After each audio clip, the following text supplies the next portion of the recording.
지금 이걸 보고 가면 또 좀 늦은 거예요. 그니까. 네. 이걸 어떻게 해야 되지? 제가 그냥 평소에 얘기할 때 들으셨으면은 그땐 다 돈을 버셨을 텐데. 근데 진짜 그 당시에 있으면 네. 아득하잖아요. 안녕하십니까? 안녕하세요. 자, 오늘 주제는 반값으로 폭락했던 인천 빌라 결국 어떻게 됐는지 한번 얘기를 해보도록 하겠습니다. 좋습니다. 저희가 인천 빌라 지금 기회다 이렇게 말했던 적이 있었는데 그 물건을 기피했던 이유, 기피하고 있는 와중에 경상이는 추천했던 이유 한번 들어보고 싶습니다. 우리가 2년 전을 되돌아보면은 가장 거품이 많이 꼈던 동네가 어디냐 하는 지역이 대표적으로 인천이 있었습니다. 뭐 빌라도 그렇고 오피스텔도 그렇고 아파트도 그렇고 단기간에 가격이 굉장히 빠르게 올랐었거든요. 그러다 보니 코로나 이후에 자산에 껴있던 가격 거품이 빠지게 되면서 빠르게 오른 만큼 또 빠르게 빠졌습니다. 대표적인 게 인천 내에서도 이제 송도에 있는 아파트들이 가격이 대표적으로 많이 빠진 동네라고 할 수 있죠. 그래서 많이 빠진 데는 뭐 거의 40% 가까이 빠진 단지도 있었어요. 근데 40%가 빠졌다라고 하면은 보통의 사람들은 40% 떨어졌으니까 사면 안 되겠다라고 하지만 저는 40% 빠진 거 자체가 그 전에 가격 거품이 많이 껴있다라는 반증도 되지만 40%가 어쨌든 싸져 있는 거잖아요. 그러니까 전고점이라는 게 또 있고 지금 시점에 경매로 싸게 사놓는 거는 안전할 수 있겠다. 단타 매도를 할 수도 있지만 2년을 보유한다고 봤을 때 40%에서 뭐 50% 60% 더 갈까라고 하면은 사실 웬만한 경제 위기 아니고서는 단값 이하로 가기는 쉽진 않거든요. 40% 정도면 정말 많이 빠졌다. 그리고 당장 오르진 않더라도 유지 보합이 되면서 나중에 이제 공급량이 줄어들게 되면서 올라갈 수 있겠다라고 생각을 했었습니다. 경매로 더 싸게 사니까 맞아요. 싸진 시점에서 안전마진 더 갖고 가는 거는 좀 안전하다. 약 2년 전에 이렇게 말씀을 하셨었는데 그때 당시 아파트 분위기도 진짜 살벌했는데 빌라 분위기는 더 안 좋지 않았나? 특히 인천 미추홀구에 있는 빌라들은 그냥 쑥대 맛이었죠. 왜냐면 경매하는 사람들도 인천 미추홀구는 거래가 안 되니까 입찰하면 안 된다라는 분위기가 있었지만 그와 동시에 경매로 엄청나게 매물들이 쏟아졌습니다. 그러니까 우리가 보통 경매 사건 번호 하나가 지정이 돼서 물건 하나하나가 나오는 게 보통인데 미추홀구는 나홀로 아파트 전체 뭐 200세대 뭐 이런 게 갑자기 경매로 다 나오게 되니까 일반 물량이 아니라 경매 물량이 엄청나게 쏟아지는 거예요. 그 물건이 권리 분석상 인수하는 건 없지만 그 안에 세입자분들이 보증금을 반절 이상 날리는 분들이 대부분이어서 그분들이 막 피켓 들고 법원 찾아가고 막 그런 뉴스도 막 엄청 많이 다뤄지고 저희가 실제로 막 가서 촬영을 했을 때도 빨간색 현수 막 붙어있고 막 난리도 아니었잖아요. 공포감이 엄청 만연해 있었거든요. 그 와중에도 저희는 어떻게 했냐면 지금 이렇게 공포감이 만연해 있을 때가 정말 싸게 살 기회다. 공포감은 언젠가는 사라진다. 시간이 지나면서 정책으로든 아니면 경매로 넘어가서 다 채권 회수가 되고 뭐 하면서 다 정리가 되든 어쨌든 정리가 되게 돼 있어요. 문제는 이제 시간인 거지. 이 시간만 잘 버틸 수 있는 여력이 되면 지금 싸게 사놓고 기다리는 거는 괜찮다고 말씀을 드렸습니다. 그리고 그게 지금 어느 정도 위기감이 조금 해결이 된 것 같은 게 실제로 우리 교육생분들이 이 위기감이 가장 있었던 지역에서 단타 매도 사례들을 만들고 있습니다. 단타 매도 사례가 실제 매수하신 분이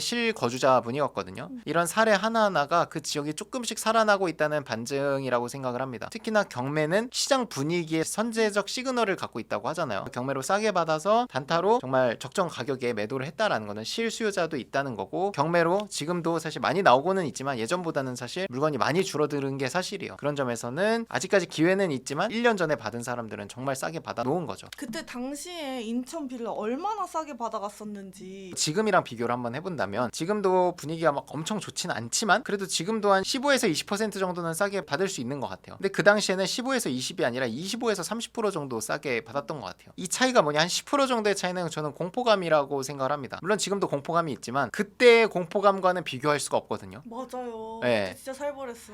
왜냐면 진짜 그 단지마다 경매인들 저리 꺼져라 뭐 이런 좀 강한 메시지가 있는 현수막이 다 붙어 있었죠. 빨간색으로. 너무 무서웠는데 최근에 가보니까 그런 현수막은 거의 보이진 않더라고요. 막상 임장 갔을 때 체감되는 그 분위기도 예전보다는 훨씬 이제 괜찮아진 거죠. 물론 지금 처음 경매 배우신 분은 지금도 무섭겠지만 2년 전이랑 비교할 건 아니라고 생각을 합니다. 지나고 보면 기회였잖아요. 그때는 진짜 싸게 샀었는데 이런 생각을 할 수 있는데 네. 그 시간이 지나고 지금 현재 시점에서 저희가 인천에서 매도 사례가 굉장히 많이 나오고 있단 말이죠. 좀 깜짝 놀랐어요. 왜냐면 한 달에 하나 나와도 대단한 건데 지금 뭐 거의 일주일, 2주일 만에 막 3건 이런 매도 사례, 낙찰 사례가 아니라 매도 사례가 나왔다는 건 되게 유의미한 메시지가 있다고 생각을 해요. 특히 인천에서 매도 사례가 많이 나오니까 맞습니다. 저희가 인천 매도 사례만 좀 모아봤어요. 첫 번째 매도 사례입니다. 저희 25기 교육생분께서 세전으로 2,700, 미추홀구에서 2,700이면 훌륭하죠. 무려 2개월 만에 매도를 하셨습니다. 자, 미추홀구 순이동이고요. 해담은이라는 다세대 주택입니다. 두 번 유찰돼서 반값이 됐을 때 12명이 들어오셨고요. 교육생분이 1억 4,260만 원으로 140만 원 정도 차이로 낙찰이 됐습니다. 권리 분석 문제 없는 물건 물건이고요. 2층이니까 뭐 엘베가 없어도 전혀 상관이 없겠네요. 1억 7천에 매매를 하셨습니다. 잔금 날짜는 6월 5일이고요. 낙찰받고 잔금 납부한 날짜가 3월 21일. 3개월 만에 이제 매도를 하셨고, 비용 정보를 말씀을 드리면 취득세 법무비 합쳐서 292만 원, 입주 청소 싱크대 도배 합쳐서 119만 원 이미 명도가 돼 있었고요. 대출이자 3달치 131만 원, 중개 수수료 160만 원, 그리고 기타 잡비로 개문하는데 10만 원. 개문하는 것도 저희 교육생분들은 열세공 사장님이 제휴가 돼 있기 때문에 굉장히 저렴한 금액으로 개문을 할 수가 있습니다. 저 처음에 경매할 때 25만 원 냈는데 우리 교육생분은 10만 원에 개문을 하고 계시네요. 또 좋은 게 손상 없이 해주시니까. 그렇죠. 도어락을 파손하지 않고 열 수 있기 때문에 안에 뭐가 짐이 있다 하면은 다시 닫고 나오셔도 뭔가 법적으로 문제가 되지 않는다는 거. 손잡이 교환까지 12만 원이네요. 디퓨저 만 원 해서 총 13만 원. 그래서 이 비용들을 쭉 합쳐보니 한 720만 원 정도. 720만 원을 제하면 세후로 소득세까지 합치면 1,800만 원 정도는 남겠네요. 3개월 만에. 3개월 만에. 이 물건이 뭔가 특이한 점이 있다거나 네. 뭐 남다른 점이 있었나요? 위치가 엄청 좋았다거나. 전혀 그렇진 않고요. 위치는 여기가 어디냐면 우리 그때 기억나나요, 피디님? 바람 엄청 많이 부는 오르막집 오, 네. 그 근처예요. 아, 진짜? 네,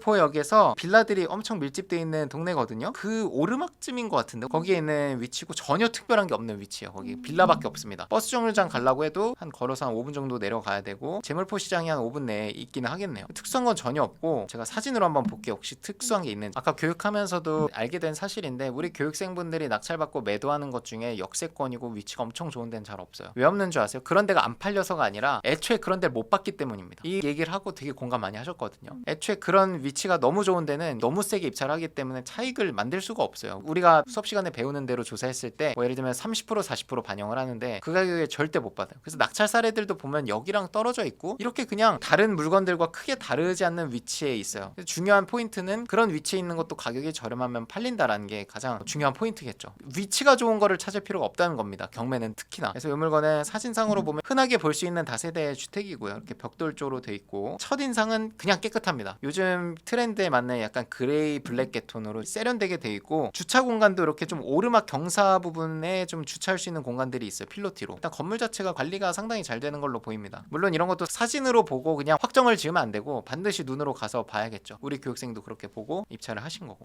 그래서 저도 어제 이쪽에 있는 물건 사실 하나 봤다가 그냥 넘겼는데 그 매도 사례 이쪽에 있는 거 보니까 또 봐야겠다 생각이 들긴 하네요. 참 이게 재밌어요. 이렇게 3개월 만에 매도를 하시는데 막상 또 부동산에 가면은 안 된다고 하거든요. 그게 참 경매하는 사람들한테 어렵게 만드는 것 같아요. 조사할 때. 그래서 이 물건에 드리고 싶은 말씀, 특별한 게 없다. 그냥 흔하게 보일 수 있는 빌라지만 좀 깨끗한 정도, 위치도 특별한 게 없다. 그래도 팔린다라는 게 결론입니다. 사실 가격이 제일 중요하겠어요. 맞습니다. 딱 기준이 되잖아요. 지금 19평에 요 정도 컨디션에 1억 7천에 팔렸으면 19평, 평수는 좀 크긴 해요. 평당 한 1,000만 원 받기는 어렵고 평당 한 900 정도면은 매매가 될 수 있겠다 생각을 하시면 됩니다. 이 근처에 매물들이 꽤 있어요. 경매 물건들이 계속 나오는 위치거든요. 여기가. 우리가 봤던 것도 계산을 해볼 수가 있겠죠. 평당 900만 원을 계산해서 매매가 기준으로 잡고 우리는 입찰을 예를 들어서 평당 700만 원에 하면 평당 200만 원 정도의 차익을 만들 수 있겠죠. 그런 식으로 이제 입찰을 하시면 되겠습니다. 자, 두 번째. 이거는 일주일 전에 올라온 글이고요. 25기 교육생분께서 매도 사례를 가지고 왔는데 이것도 2.3개월 만에 매도를 하셨습니다. 인천이 전세가 선택지에서 사라지니까 월세 아니면 매매잖아요. 전세 사고가 터지고 나서는 매수세랑 전세를 찾는 분들이 싹 없어졌었거든요. 근데 지금은 전세 사기라는 게 전세 한정에서만 위험한 거구나라는 인식이 되니까 전세만 좀 기피 하시고 매매나 월세는 조금씩 고려하시는 분들이 계신 것 같아요. 월세는 워낙 손님들이 많고 돈 좀 더 보태서 그냥 매매를 하겠다 이런 분들이 계신 것 같아요. 근데 그럴 수밖에 없는 게 월세는 수요가 물리니까 계속 올라갈 거고 맞아요. 금리는 떨어지니까 차라리 그러면 사버리는 게 낫겠다 이렇게 그쵸. 생각하시는 분들이 좀 계시는 것 같더라고요. 그러니까 무주택자가 사시면 정부에서 하는 대출들을 활용하시면 금리가 2%대 받으시고 대출이자도 적으면서도 내가 집주인이 되니까 뭔가 전세 사기에 휘말릴 걱정도 없죠. 이런 인식들이 퍼지게 된다면 매수세는 앞으로 계속 생길 것 같아요. 처음 시작은 전세 사기였고 그 여파가 이제 매매까지 영향을 미쳤지만 지금은 매매는 조금씩 그 먹구름이 거치고 있는 느낌인 것 같습니다. 두 번째 물건은 주안동에 있는 다세대 주택입니다. 다세대 주택이지만 이렇게 15층이 넘는 건축물이에요. 그래서 아마도 몇 개 층은 오피스텔로 돼 있을 수도 있지만 우리는 다세대 빌라다. 오피스텔은 취득세가 비싸서 거래가 잘 안 되지만 다세대 빌라는 거래가 될 수 있으니까 다세대 빌라 기준으로 조사를 해보면 거래가 된다라고 평가해 주시는 중개사님들도 많이 계십니다. 1억 8천에 감정된 게 한 번 유찰이 돼서 1억 2,600까지 떨어졌을 때 2명만 입찰하셨어요. 그러니까 이것도 한 자릿수 이내 입찰자여야지 싸게 받을 기회가 좀 생긴다고 생각을 하거든요. 아까 같은 경우에는 2번 유찰이 됐으니까 여전히 두 자릿수임에도 기회가 있었던 건데 15명 넘고 20명 넘고 이러면 싸게 받기가 진짜 쉽진 않아요. 이건 2명 입찰하셨고 우리 교육생분은 1억 3,800 쓰셨고 2등 하신 분이 1억 2,800에 쓰셨습니다. 외관은 이렇게 생겼고 전자계약서로 이제 체결하셨고 밀레니엄 1203호고요. 매매 대금은 1억 6천만 원. 잔금을 6월 10일 날 받는다라고 했으니까 잔금 기준으로 3월 14일 날 냈으니까 정확하게 이것도 3개월 만에 매도를 하셨고 세전으로 매도 차익은 2,200만 원. 비용들을 또 빼야겠죠. 257만 원. 명도비가 좀 들었네요. 그리고 인테리어비는 부분 도배해서 지인한테 그냥 부탁을 했나 봐요. 비용이 안 들었다고 합니다. 그리고 중도상환 수수료고 중개 수수료 80만 원, 청소비 22만 원, 수정 교체 8만 원. 그래서 비용이 총 580 정도. 세후로 약 1,500만 원 정도가 남겠네요. 3개월 만에 이제 버신 거고 1억짜리 물건으로 세후 1,500만 원이면 훌륭한 거죠. 낼 거 다 내고 10% 이상 남겼다는 건데 대단한 거고 들어간 투자금 대비해서 비교를 한다면 수익률은 아마 40%대까지 올라가지 않을까 생각을 합니다. 이 물건은 이제 주안역과 1호선 간성역 사이에 있습니다. 여기도 정말 특별한 게 없는 게 뭐 지하철역이 있으니까 특별한 거 아니냐라고 하지만 요 가운데 역과 역 사이에 껴있는 데들이 다 여기가 상업지고 여기 오피스텔들, 다세대 주택들, 나홀로 아파트들 다 전세 사기에 연루돼 있는 아파트들 되게 많거든요. 밀레니엄도 제가 알기로 전세 사기 피해자분들 많은 건물이에요. 그런 데서 이제 단타 매도 사례가 나왔다는 건 유의미한 메시지를 담고 있죠. 어쨌든 단기간에 이렇게 매도를 하셨다는 건 수요가 있다는 반증이겠죠. 또 있어요. 27기 교육생분이 이제 낙찰받고 매도하신 거고요. 와 최근 기수네. 우리 촬영도 했었죠. 주안동 여기 제가 뭘 강조했었냐면 주차장, 지하 주차장이 유일하게 있었다 말씀을 드렸습니다. 2억짜리가 2번 유찰돼서 1억이 됐을 때 1억 4,300을 쓰셨고 매도한 금액은 1억 7천. 그래서 새해 전후로 2,700만 원이 남지만 이거는 초단타였죠. 왜 그러냐면 1억 7천 매수하신 분이 현금으로 그냥 매수를 하셨고 계약서 쓰고 일주일 뒤에 잔금을 한다. 이런 조건으로 원래는 매매가 1억 8천까지 되는 건데 1,000만 원 좀 싸게 하고 시간을 구매하신 거죠. 요거는 우리가 촬영 가서 찍은 것도 있으니까 궁금하신 분들은 그 영상을 보시면 되고 전세 사기가 여러 곳 터진 데인데 단지 중에서 유일하게 관리도 잘 되고 있고 유일하게 지하 주차장이 있어서 주차의 편의성이 굉장히 높았던 단지입니다. 일부 층만 빌라로 돼 있어가지고 아. 취득세 측면에서도 조금 이득이 있었죠. 대부분의 호실이 오피스텔 등기로 돼 있었는데 우리 경매로 낙찰받은 이 호실 13층, 14층, 15층 이렇게 3개 층만 유일하게 다세대 빌라로 돼 있어서 주택 등기로 돼 있었습니다. 아마도 매매 거래가 될 수 있는 건 유일하게 그 3개 층밖에 없습니다. 운이 좋게도 경매로 나와서 우리 교육생분이 낙찰을 잘 받으셨죠. 17명이나 들어왔었네요. 인천이어도 유찰이 2번씩이나 돼서 반값이 되면 이렇게 많이들 들어옵니다. 그리고 실제로 제가 이분한테 조언 드린 게 입찰가를 조금만 올리자, 한 100만 원만 올리자라고 한 게 주요해서 2등과의 차이가 지금 40만 원이거든요. 그래서 제가 조언을 해드린 덕분에 낙찰을 받을 수 있었다라고 메시지를 주셔가지고 저도 너무 기뻤던 경험이 있습니다. 2년 전에는 모두가 기피하던 인천 빌라였는데 네. 저희 수강생분들은 너무 수익을 잘 내고 계신 것 같아서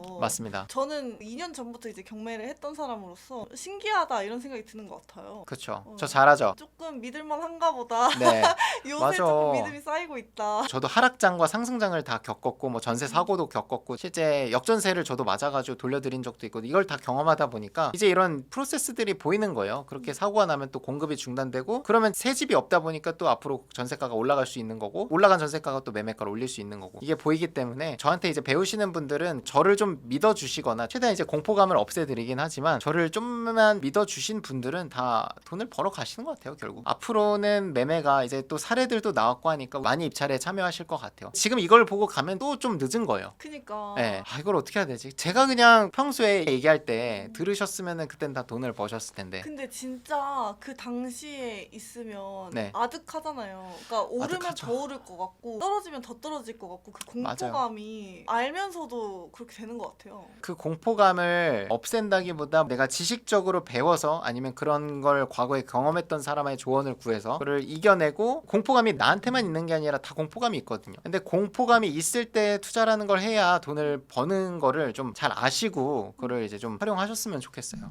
좋습니다. 이 수강생 사례들을 보면서 네. 경매를 배워보고 싶으신 분들이 좀 있으실 것 같은데 네. 정규 강의도 한번 소개해 주시면 좋을 것 같습니다. 정규 강의 소개를 좀 드리자면 우리 졸업생분들 그리고 기수분들에게는 아래와 같은 14가지 혜택을 드리고 있습니다. 저와 평생 피드백을 받을 수 있는 이메일 피드백원을 받게 되고 명도 세무 입찰 대출 상담사님 연결 인테리어 업체 연결 본인의 성과가 좋으시면 강사로 초청 저희가 드릴 수 있고요. 졸업방 세무사님 법무사님 저 그리고 인테리어 업체 대표님 많은 기수분들의 졸업생분들이 모여 계신 졸업방 입장권과 녹화본 제공 그리고 스피드 옥션 이용권 졸업 후 스터디 가이드 제공 및 이제 졸업 배지 그리고 키링도 제공을 하고요. 그리고 여러 가지 강의들이 런칭이 되고 있는데 그 강의들을 우선적으로 할인된 가격에 들을 수 있도록 저희가 졸업생들한테는 따로 제공을 운영을 하고 있습니다. 강의 외적으로도 미션이라든지 저랑 같이 임장 가는 거, 제가 물건 추천해드리는 것까지 고려를 해주시면 좋을 것 같습니다. 근데 저희는 이제 너무 당연해서 말을 하지 않았던 그 혜택들, 제가 CS를 하면서 가장 많이 받는 질문이 저희 불참하는 날 어떡해요? 이거야. 자. 저희는 온라인 녹화본을 오프라인 참여를 하셔도 온라인 녹화본 복습하시라고 전달드리고, 맞습니다. 참석을 못 하시더라도 온라인 녹화본으로 이제 보시면 되기 때문에 그것도 약간 시스템적으로 잘 되어 있지 않나 이런 맞습니다. 생각을 합니다. 온라인으로도 시청을 하시고 현장 임장이나 네. 뭐 법원 체험만 참여하시는 분들도 계셔가지고 맞아요. 그렇게도 또 하실 수 있다는 점. 다시 한번 강조드리고 싶습니다. 여러분들이 고민하시는 거 다 저희가 해결해 드리니까 저희가 다 도와드리겠습니다. 분업님께서 이제 영상에서 많이 얘기를 해주시다 보니까 네. 분업님 보시고 오시는 분들이 꽤 많더라고요. 맞아요. 저렇게도 성과를 낼 수 있구나 이러시면서 분업님처럼 되고 싶으신 거죠. 다음 우수 수강생들을 발굴하기 위해서 또 같이, 노력해주세요. 저도 같이 달리겠습니다. 오늘 고생하셨습니다. 네, 고생 많으셨습니다.